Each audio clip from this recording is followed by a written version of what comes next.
шикояти бисёри бародаро ба мо ки пастаи паҳлавони шумо чӣ хел эффект медиҳад, баъди хӯрдан чӣ хел мешавем ё намешавем.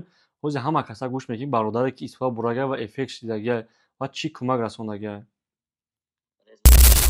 результаташ то зами қаш хуб ки мара мақсад ки мазамо нагрезонда як чанд та дигаша истифода карда будам ами сари дилам мақсад ки мазамо мегрезон баъди ам як қошик тамро хӯрдам дига иштиҳо мегирефт хӯрдан наметонистам ин хел не ин созам чӣ хеле ки ҳастам хел бихӯрам хел мақсад ки касалам накарда соза як ду дона чика равон ка Бародарое ки дар ин бораи пастаи паҳлавон мехостанд ки маълумоти пурра гиранд ва паҳлавон чӣ хел аст чӣ неста, ин ҳама касаи гурӯҳ гӯш кардем. Пастаи паҳлавон маҳсулоти тоза табиаи истеҳсоли тоҷикистони худ монад.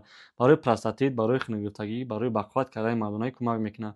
Бародарое ки мехоҳанд инро дастрас кунанд ва маълумоти бештар гиранд, дар комментарияи видео паҳлавон ҳастед, мо рақамҳои худро ба шумо равон мекунем. Дастсавка тамоми шаҳрҳои Россия ва Тоҷикистон дохили Душанбе ройгон.